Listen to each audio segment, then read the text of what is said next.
Good afternoon. Welcome to Broadband Breakfast Live Online for Wednesday, October 30th, 2024. I have here a sticker. This is the most important thing I've done this week. I voted yesterday. I'm so excited about the way that election day has turned into election week or election month and enables people to more conveniently schedule their opportunity to go to the poll and to participate in our democracy. Um, we are likewise very engaged in reporting on and following the events leading up to and certainly beyond the election.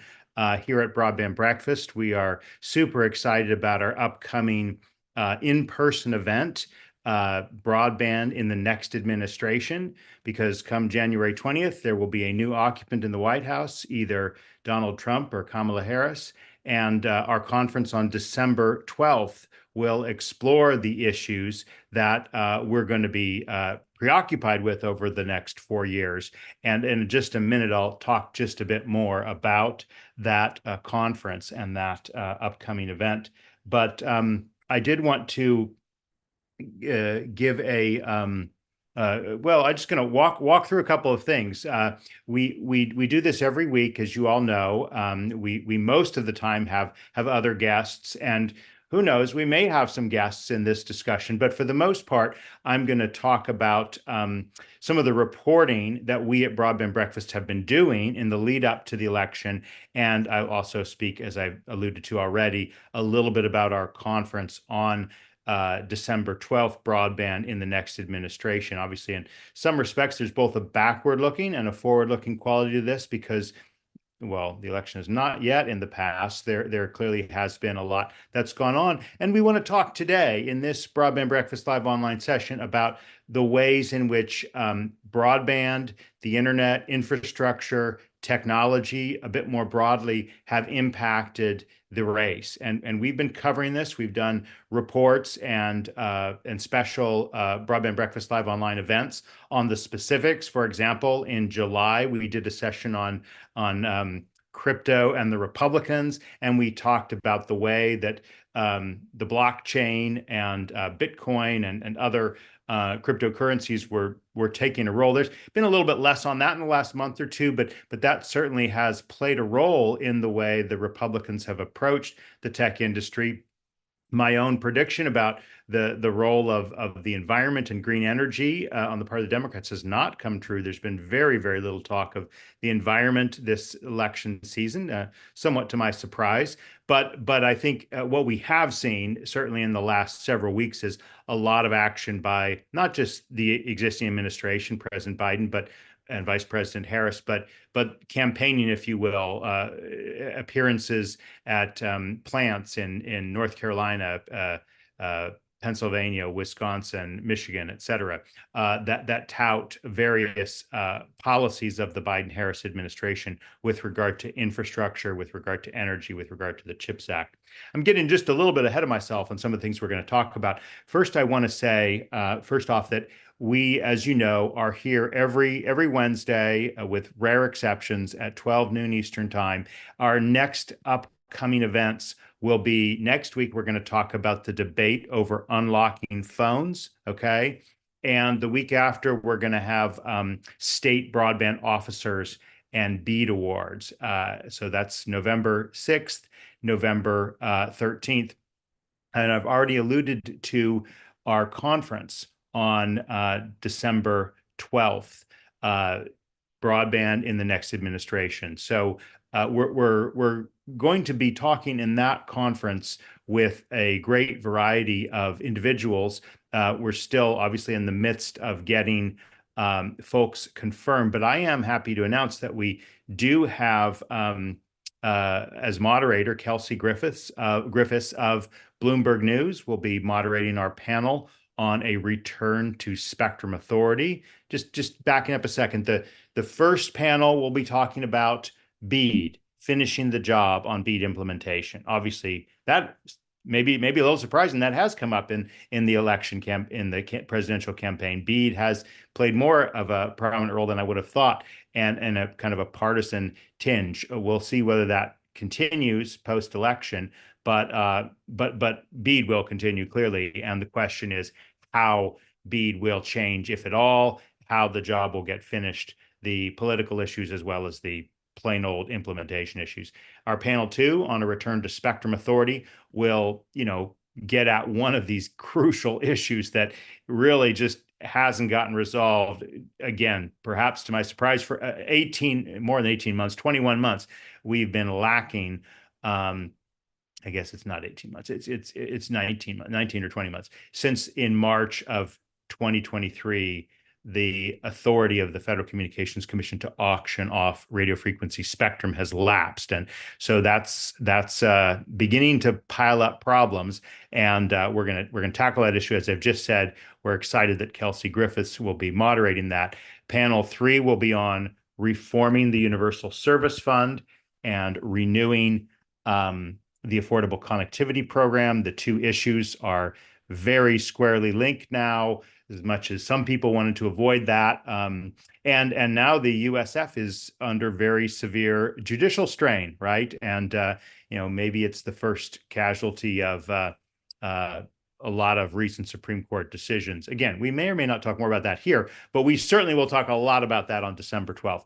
And then the last panel of the day will be on net neutrality, digital discrimination, Chevron deference, and the next administration. And so what I, of course, was just referring to, the Supreme Court Loper-Bright decision changes a lot about administrative law and about the way that agencies like the FCC can decide. Not saying they're out of the picture, but they have to make arguments differently. So these are the panels we'll be talking about. Early bird registration of 145 is available until Election Day. Day after Election Day, it's 195 to register for the event. So hope you all will seek to participate in that event. So I'm going to share my screen in just a little bit. I'm going to talk a little bit about Broadband Breakfast and the reporting we've done focused on the election. But I am going to make one more last plea here, okay? If any of you and we've got a very healthy attendance here. Thank you. Thank you for being here. Many of you I know are regulars, but we appreciate those of you who are tuning in to our show today, October 30th, 6 days before the last day of the election, to talk about tech and telecom and the role they've played in the presidential election, maybe also Senate and congressional race if people would like to.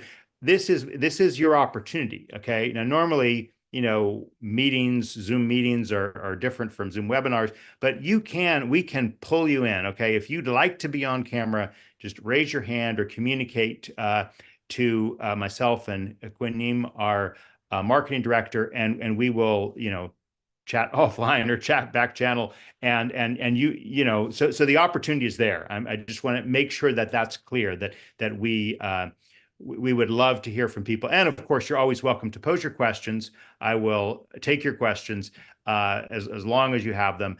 And like I say, we're going to talk about the election and the role of tech and telecom in the election. Just one or two more announcements before we kind of get just right into the heart of that.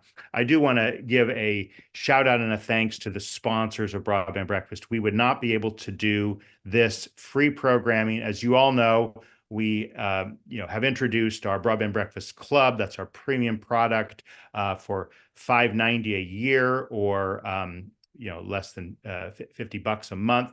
You can get access to all of Broadband Breakfast content. And actually, since you're part of our community by being here, we extend that offer for $4.90 for the year for Broadband Breakfast Club membership.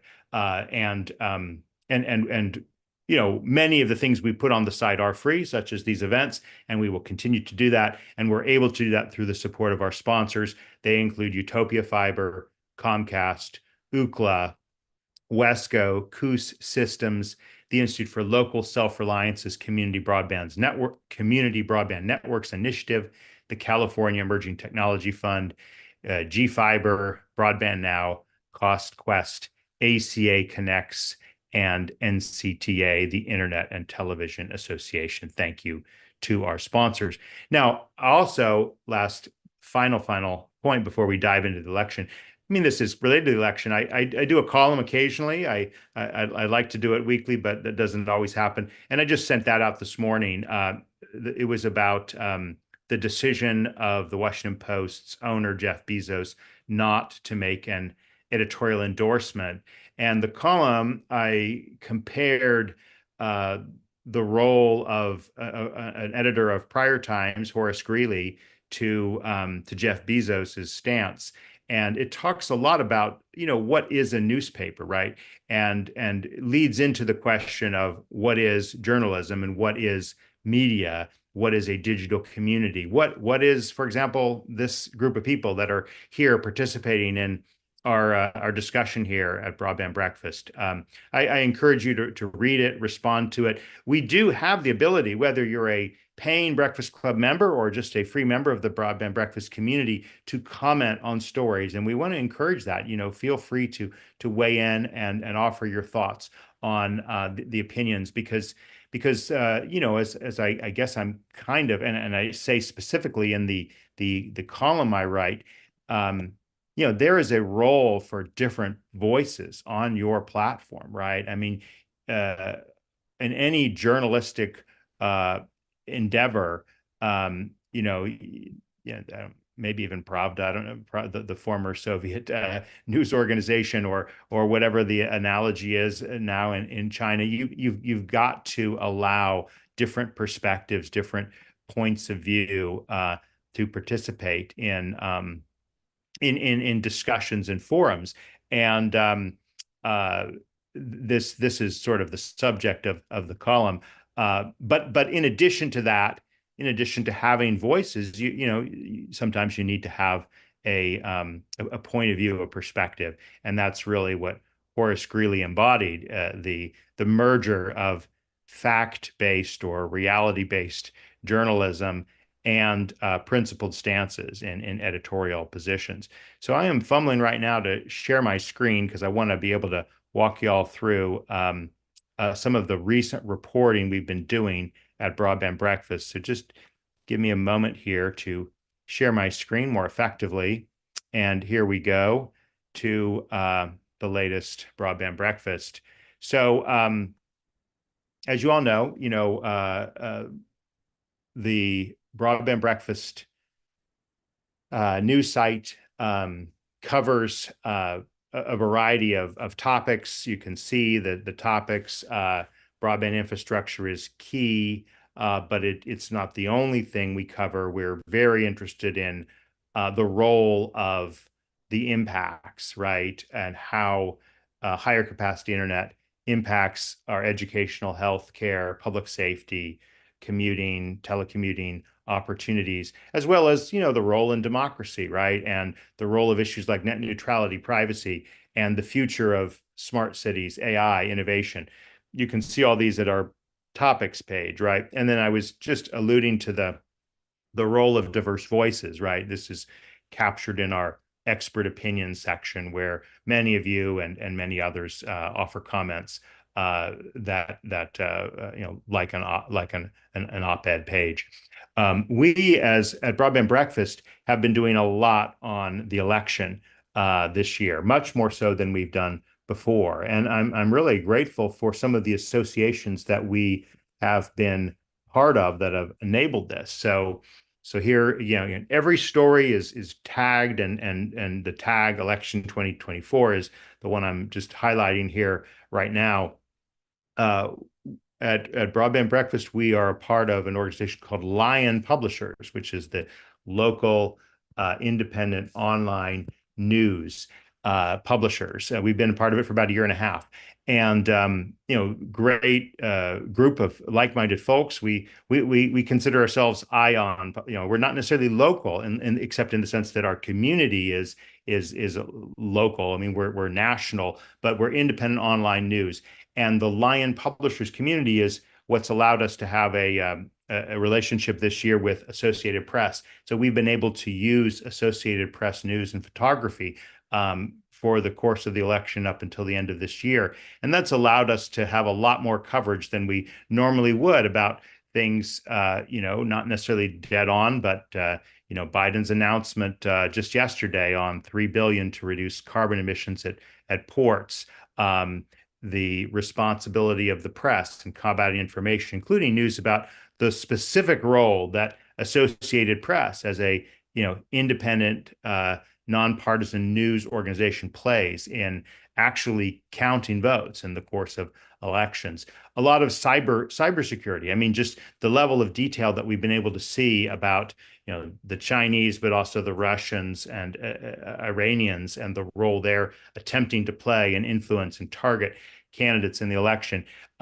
Misinformation, right? So again, we encourage you to read. We don't send email blasts about every one of these stories, but we encourage you, particularly those of you who are members of the Broadband Breakfast Club, but also free members of the Broadband Breakfast community, to see the election coverage. Now, whenever we see announcements about Michigan semiconductor factories or visits to other Michigan cities, we know what's going on, right? I mean, our election is being decided by 7 states, right? And so every single thing that applies to those states is getting rolled out right now. And I think what I'd like to talk about here, unless there are things that people specifically would like us to talk about, I'm just checking my chat window here to see if anyone has raised chat or question, is let's talk a little bit here about, we're going to start with broadband and BEAD and maybe some ancillary issues that have been in the campaign. But I think it's also worth talking a little bit about some of the ancillary issues like crypto and the way that Silicon Valley has been participating in this election. And I think, the role of Elon Musk is certainly very significant. I'm not sure how many of us, saw when he announced his support for President Trump in July, how active a role he would be playing, in which he's literally speaking every day, or practically every day, mostly in Pennsylvania, and using this platform X, which, as you'll recall, just 2 or 3 years ago, was heavily criticized by conservatives for the viewpoints that it did or didn't allow, or a deep platform. And here we have the platform itself really becoming, in many ways, an arm of the Trump campaign. So I think that inevitably raises issues like the social media and what's teed up in the debate over Section 230 in the next administration, whomever is the occupant of the White House. But I think it's just worth considering the flip in the saliency of this issue of social media. And perhaps last but not least, I'd love to talk a little about the environment, energy, get your thoughts on why that hasn't been such a big issue in this campaign, if you all agree with me that it hasn't. So I'm going to stop sharing my screen now. Thanks for watching in. As I said, open to your questions, and we're going to talk a little bit about BEAD. We had a great discussion last Wednesday with my colleague Ted Hearn moderating, talking about satellite broadband and BEAD. And just a reminder, we seek all points of view for our discussion, right? And we did have a LEO satellite official on that program, and we've had many others before, and we'll continue to have more. But perhaps we didn't have as many as we would have liked, and we certainly had some critics of LEOs on that program. But I think what is very clear is that the incredible in the sense of ever-present role that Elon Musk has been playing in this election campaign, I think it's inevitable that it has raised some of the voices talking about BEAD and satellite coverage. Now, kind of in fairness, politically, this was already very much teed up before election season got hot and heavy. I mean, it was one of the issues that state broadband office officials were getting. I don't know whether we'd say concerned. They are getting concerned that will not be able to meet every location with just fiber, or maybe even just fiber and wireless. And so what we've started to see is discussions about the role that low Earth orbit satellites, which do not have the same latency issues. There are some latency issues, but they're not the same latency issues that a geosynchronous satellite has. And the simple difference is physics, right? When you're, 200 or 300 miles from the Earth's surface instead of many, many thousands of miles from the Earth's surface, you do not have that distance in traveling to the satellite and back. And that enables LEO satellites to be not exactly comparable, but close to the latency levels of other platforms. And so that key point, and that's plus the perhaps the greater numbers of satellites, and hence the greater capacity of Starlink. Starlink, of course, being the most prominent one because they're out there, they're marketing, they're offering broadband services. There are others, B2B satellite services, and there's of course Project Kuiper in the wings, but we haven't seen actual implementation marketing of that yet. So the point I'm getting at is there's now a lively discussion about satellite and the role of satellite in BEAD. And we've certainly seen the tweets with Elon Musk and Brendan Carr on the whole question of should the FCC have ditched the award to Starlink that was initially made and then rescinded by the FCC on the grounds that it couldn't meet the capacity requirements of a prior project, the Rural Digital Opportunity Fund. And that's, kind of, in some respects, it's gotten kind of thrown around a little fast and loose. But what we're seeing more criticism than we had seen for the previous 3 years about BEAD from Republicans. And the argument essentially has been it hasn't gone fast enough, right? It hasn't been out there, what's happened to our 42.5 billion.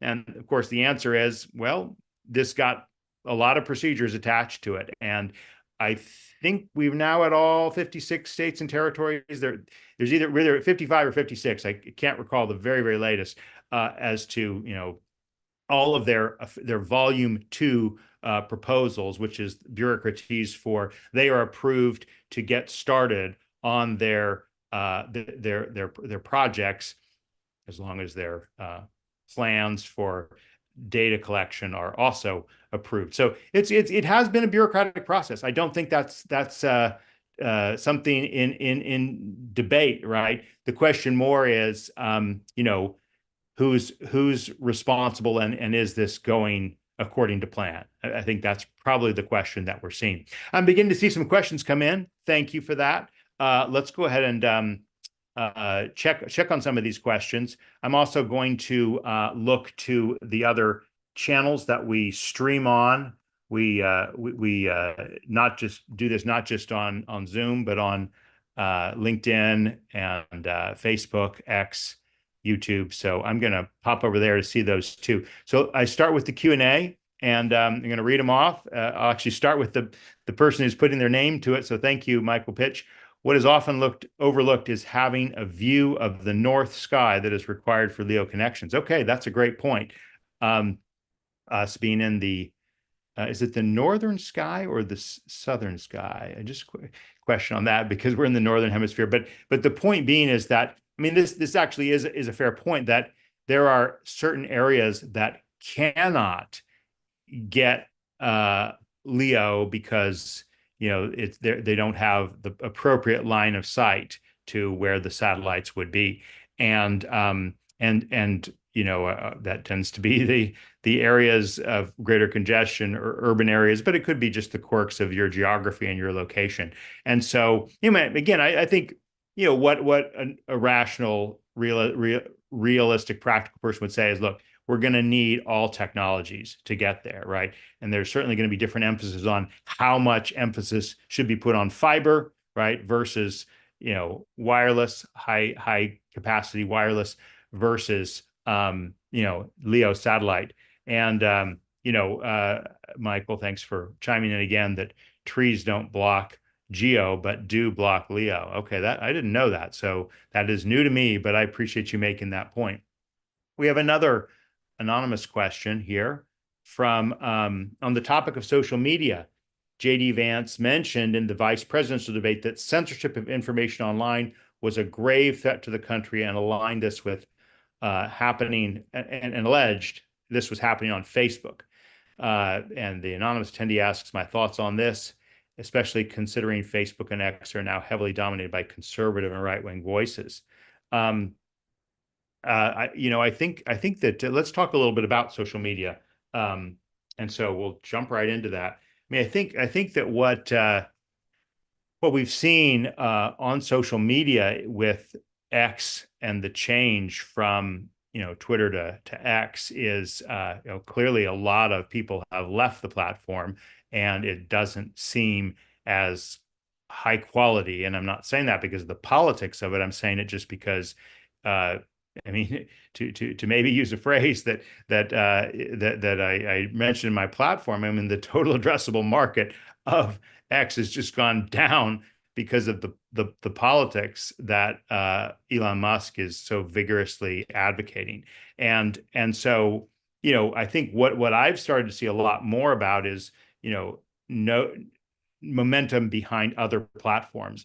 And the one that I'm particularly interested in is not a platform, but a protocol, the Activity Pub protocol, which of course is a protocol that allows for federated social media. Now, this hasn't really yet hit prime time, but what I think has is Facebook's, Instagram's, Threads is now operating in the Fediverse, right, through the protocol called Activity Pub.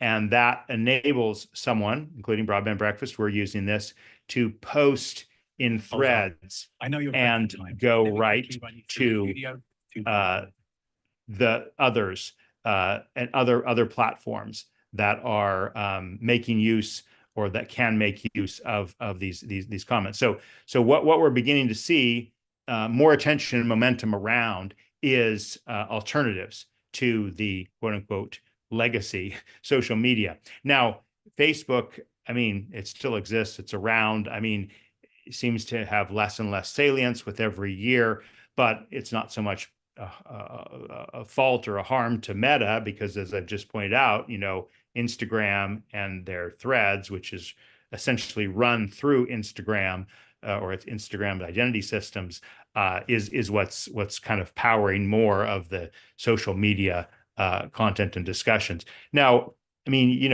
again, what is different now about this discussion politically is that the conservatives used to voice a lot of complaints about social media, and in particular Facebook and Twitter and Google, YouTube, and I think I don't think that's gone away completely. But what I think we are seeing is we're seeing that the different social medias segment out, right? There's clearly much more variation in who is on and who is using social media by platform than we used to see. So back to the specifics of the question here, and whether there's any censorship of information online. I guess I'm not understanding what the alleged censorship threat is, right? I mean, I think I started to follow some of the arguments about deplatforming individuals, but it really, again, when you're in a world where you have a very partisan individual, Elon Musk, running one of the platforms, using the platform every day, I was checking in that I would see, Elon Musk on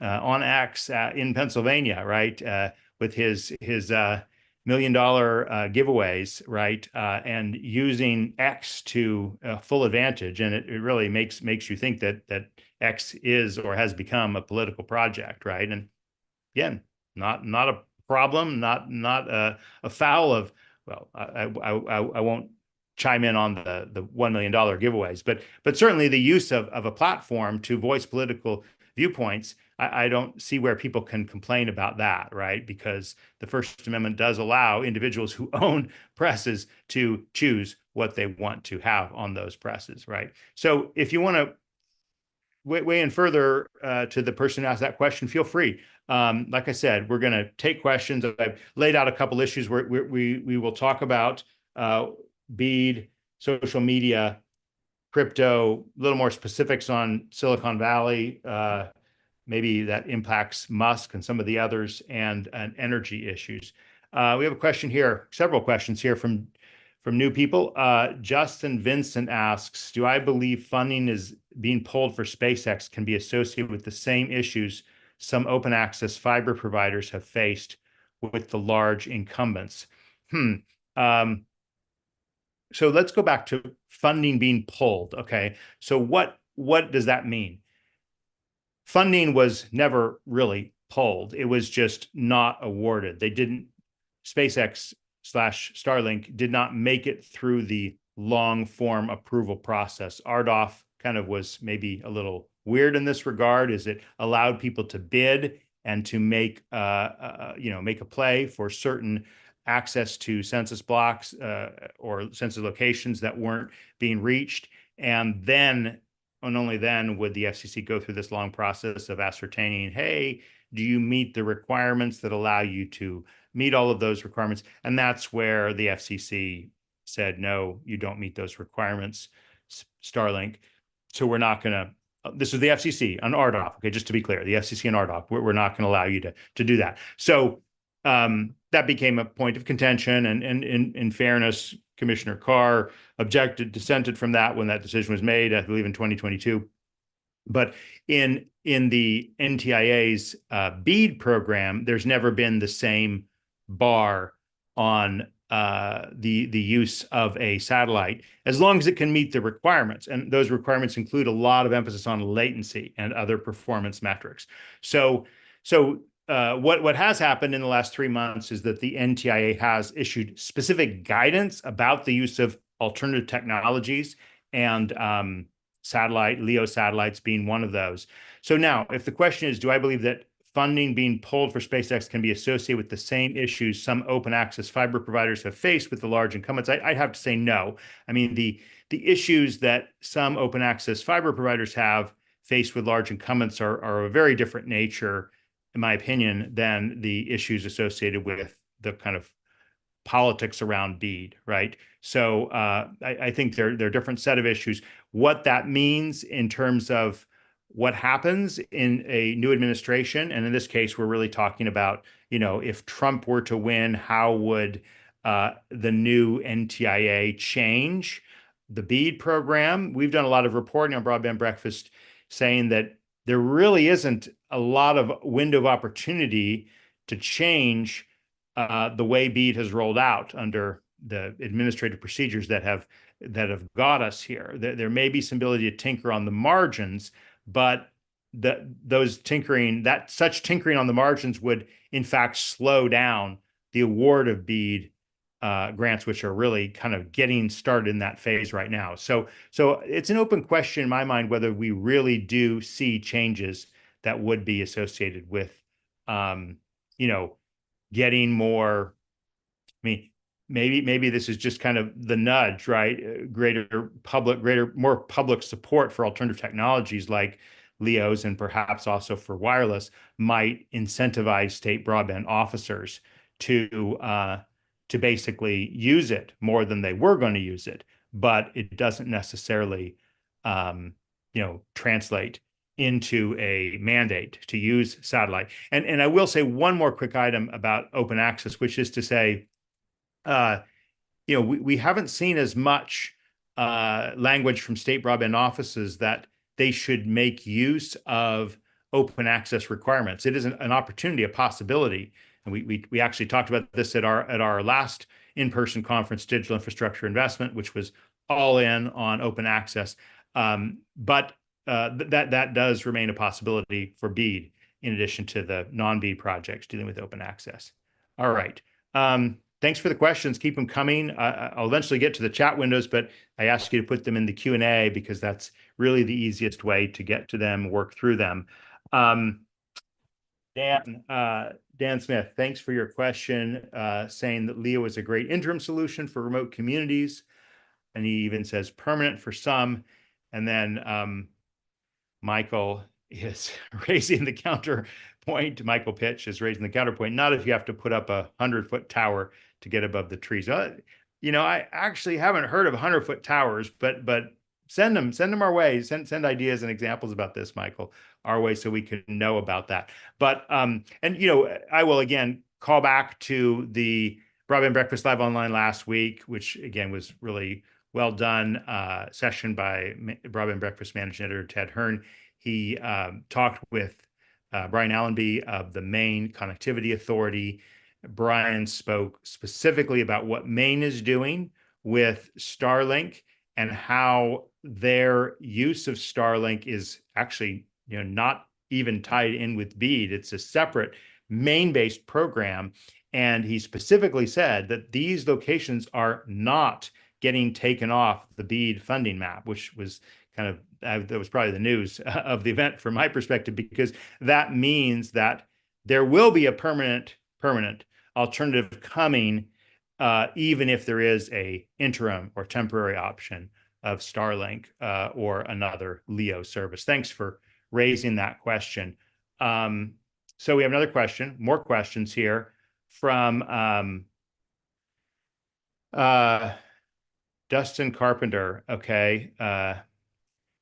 I am working on a docking Web3 platform to integrate securely with blockchain ecosystem, plus a little more. Well, thank you for that. Let's check and see if there's other broadband questions. We may go quickly to or go soon to blockchain and cryptocurrency. I'm just clearing out some of these questions so that I'm not distracted by them. Okay. Okay, so Michael's going on more about based on the height of the satellite, my direct TV dish will work to the southwest, where the dish, another dish will not to a lower angle to the north. Okay, thanks for those details there that help us understand more. Okay, Kimmy Way, what do I think about the mass Washington Post emigration from employment and subscriptions? What impact is it having on the news portal? What issues should a person weigh in order to make her own decision about unsubscribing? Okay, thanks for that question, Kimmy. Love to dive into that. Again, like I said, laid out a couple issues we're going to talk about. Open to more. Crypto's one. A little bit more on, Silicon Valley and the rightward turn, as some have called it, and if there are questions, energy. Let's take this question by Kimmy, because I love this question, and I didn't address this specific issue in my column that I just wrote on Jeff Bezos's squashing of a planned endorsement of Kamala Harris for the Washington Post. I mean, look, let's back up and set the stage a little bit. Newspapers have traditionally endorsed candidates. Not just presidential candidates, but Senate, congressional candidates, et cetera. I'm not a historian enough to tell you when this started, but it really has been a fixture, even in this era of, objectivity in news organizations. Editors still took out their pens, typewriters, computers, and put forth for a particular candidate. And there were some Republican newspapers and some Democrat newspapers. In fact, as you all may know, like newspapers used to have, such and such Whig or such and such Democrat, right? There were very well known Republican newspapers like the Chicago Tribune traditionally endorsed Republicans, and many others endorsed Democrats. I don't know quite where it started with, the New York Times and the Washington Post, but very interesting case of divergence here, right? Where, the New York Times is still principally owned by, controlling shares owned by a family, and that family is done a lot of very creative things with the New York Times. I mean, it's obviously in some ways the preeminent newspaper in the United States. They've really, in the last 10 years or more, really refined their digital strategy so that they now have, a robust business of subscribers. in addition to prior businesses of print and advertising. And they've just, obviously lots and lots of fact-based reporting, but they've just, they've probably done 5 editorials in this election season, disendorsing or de-endorsing Donald Trump, heavily emphasizing the problems that the New York Times sees with Donald Trump's candidacy and endorsing Kamala Harris.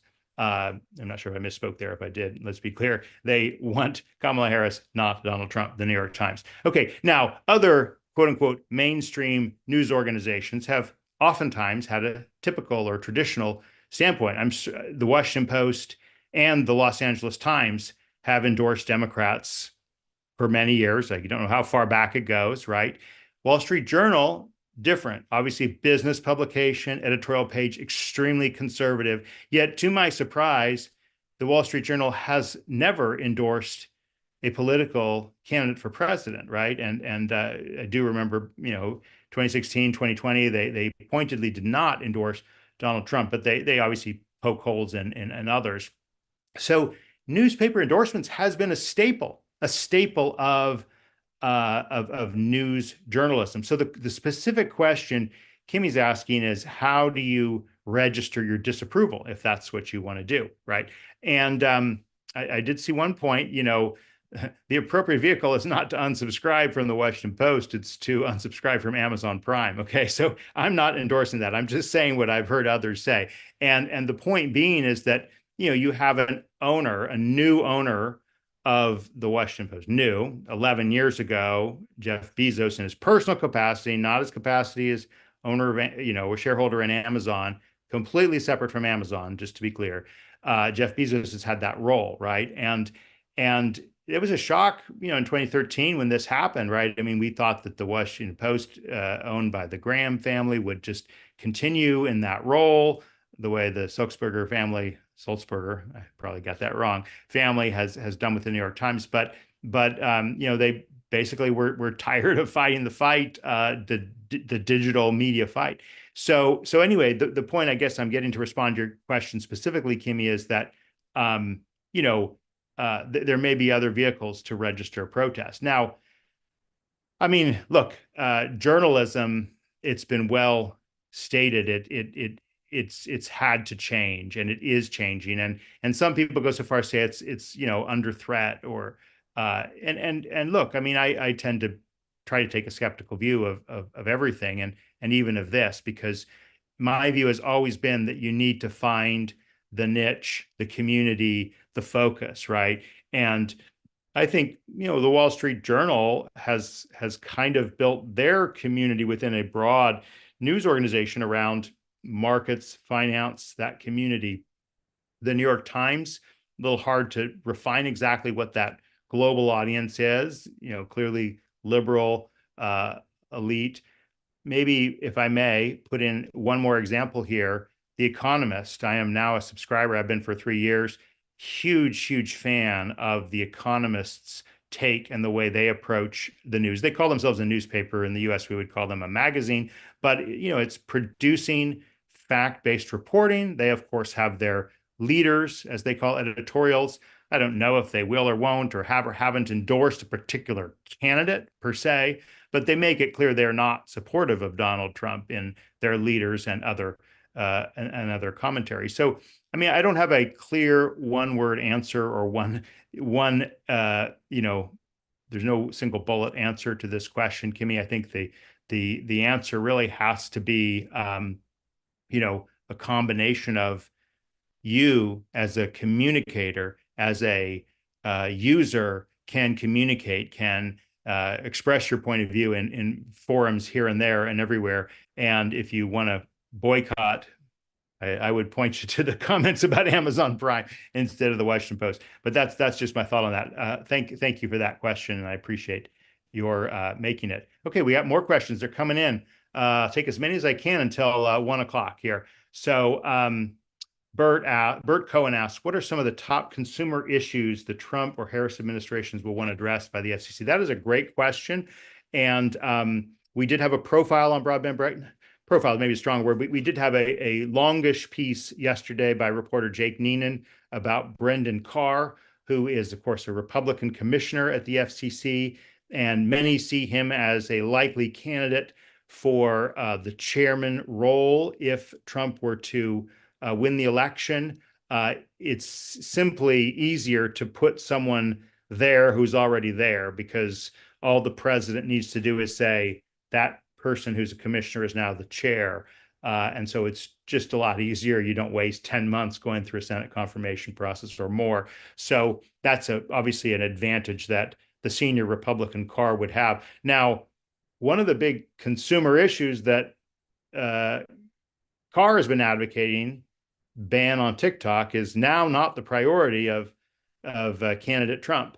So, as you all may know, Congress has passed legislation that has been signed by the president, which did give TikTok an ultimatum that they needed to sell. ByteDance, the parent company, would have to sell ownership to an American entity within a particular period of time, or it would be banned. It's still a little unclear what it means to ban the app.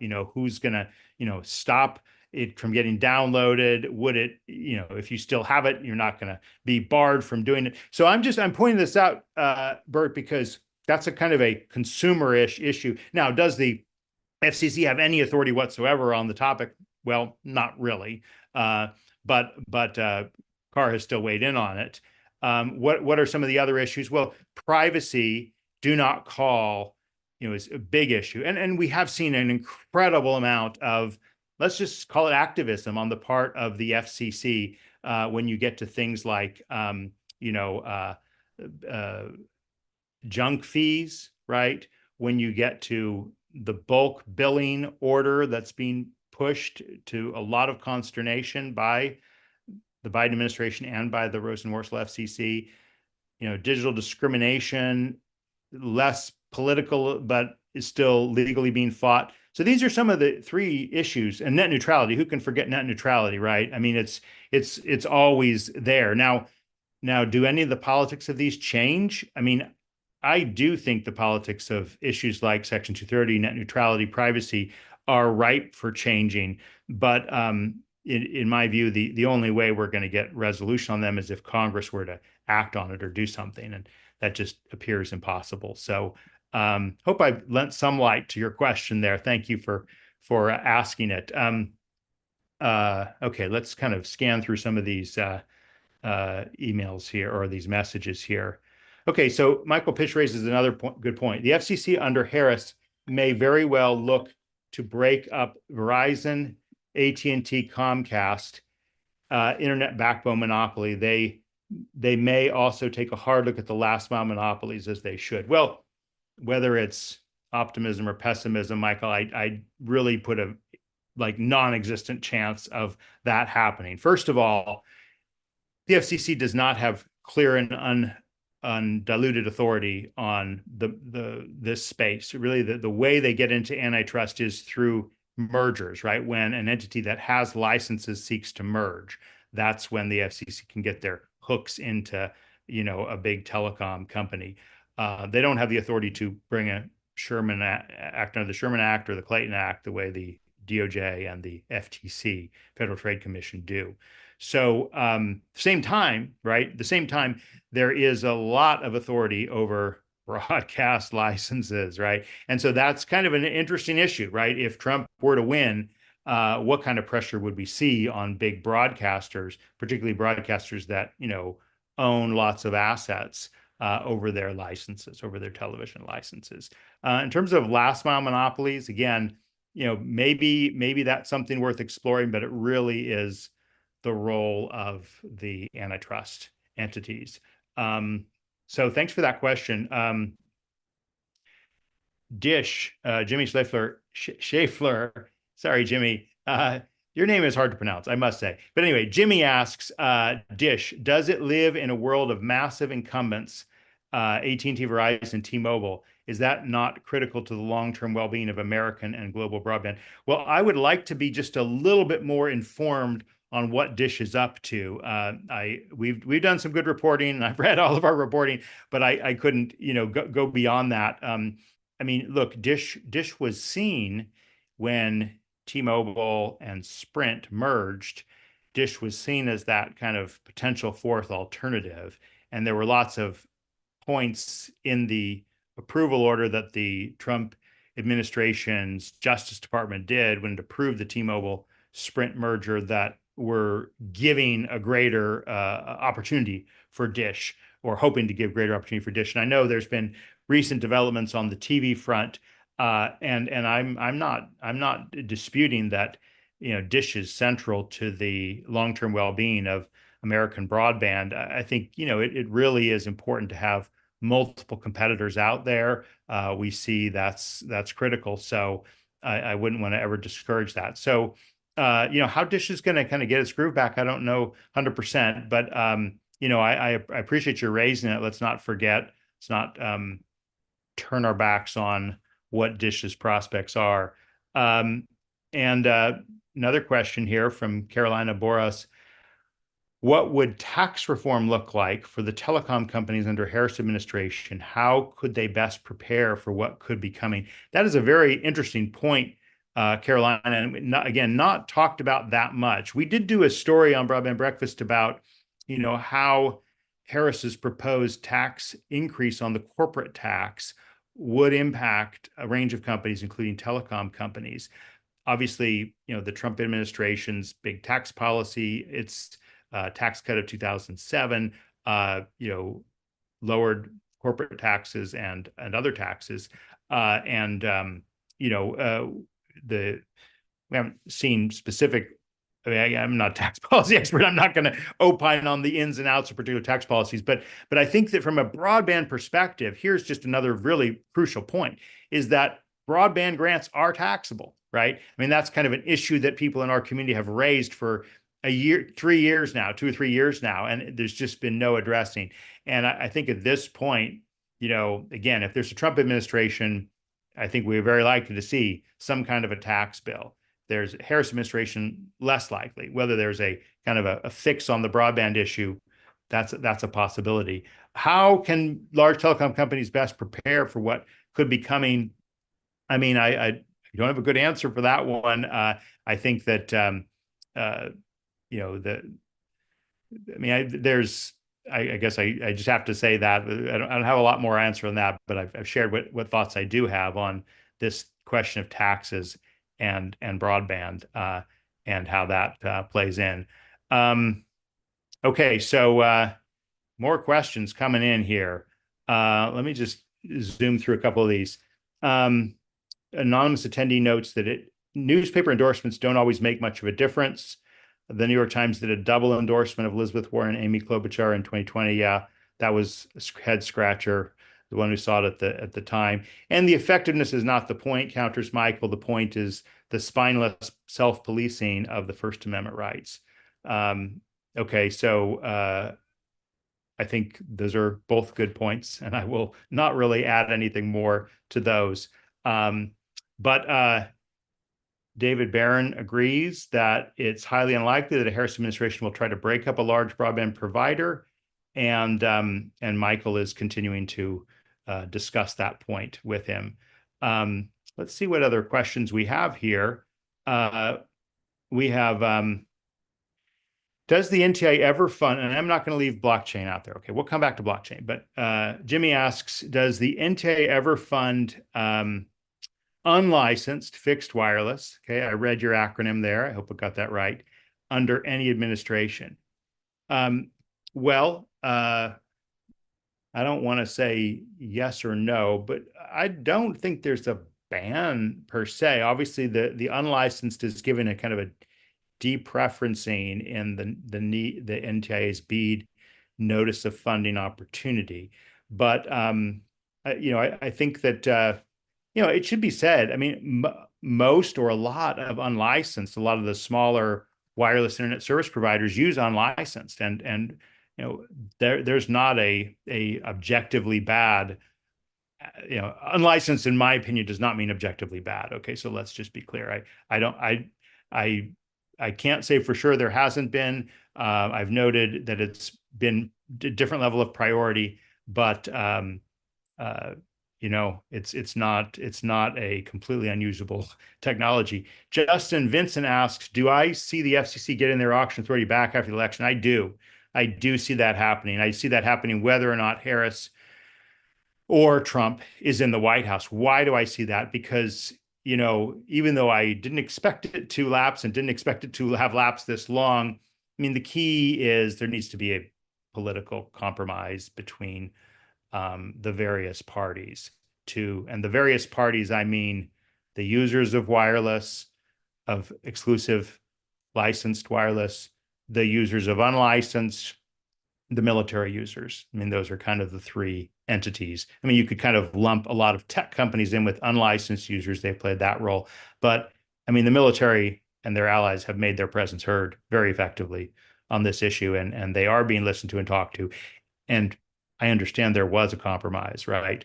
But it got sucked down by other issues, including the Affordable Connectivity Program. So again, we get into this season. I mean, it could even happen this in the lame duck session, right? There could be a new authority if a compromise is worked out and that compromise sticks after we know what happens with the election next Tuesday. Thanks for that question, Justin. Okay. Let's go to anonymous attendees' point that Trump's approach of you're either with me or you're against me and his tactic of slamming anyone who speaks out against him, that appears to me to be a possible reason why Bezos nixed the Washington Post endorsement.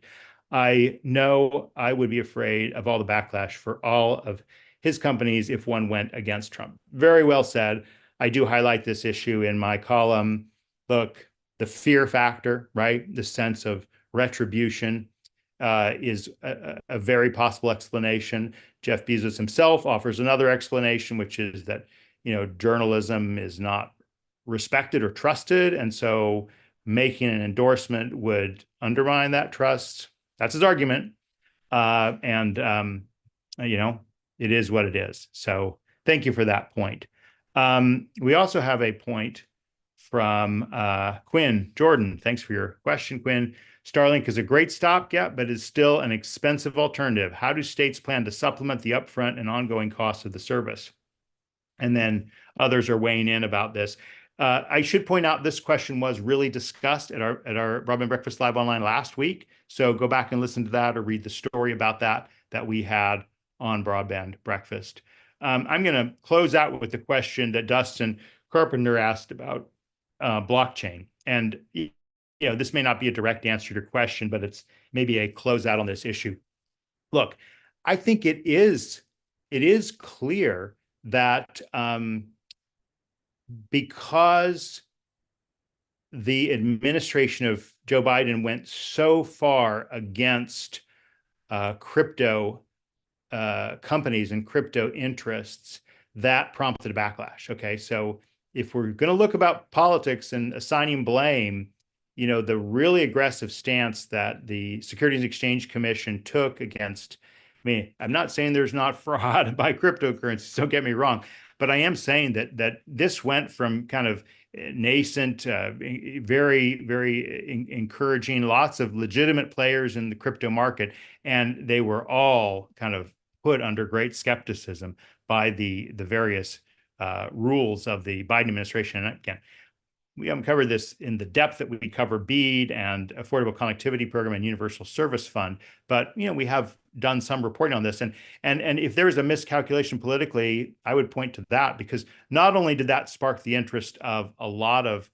crypto folks, a lot of Silicon Valley venture capitalists, that was a big issue. That was like 100% issue for them. That's what turned Andreessen Horowitz to make their decision promoting Trump just around the time of the Republican convention. And I have to track the dates when Musk chimed in too as well. But what I think is really evident is that that those stances have caused a backlash. And so a lot of folks in Silicon Valley have, quote, drifted right. And because of that, there's been that energy, and Trump has, of course, embraced that. He did a special event just devoted to crypto. I think he's even issued his own coin, his own coin on the blockchain. So I don't know the specifics of your platform, Dustin. What we talk about here is the politics of technology and the internet. And our hour is up. Thank you for staying with us, almost all of you, most of this hour. We appreciate you being here, hearing us talk and taking your questions about politics of technology and telecom in the lead up to the presidential election. Please make sure to register. And well, it's pretty late to register if you aren't registered. If you are registered, go vote. Okay, that's important. I'm happy to stand by that and to stand for that. And don't miss our event next Wednesday. We are here every Wednesday or almost every Wednesday at 12 noon Eastern time for Broadband Breakfast Live Online. And sign up before Election Day for broadband in the next administration on Thursday, December 12th. Thanks. We'll see you next time.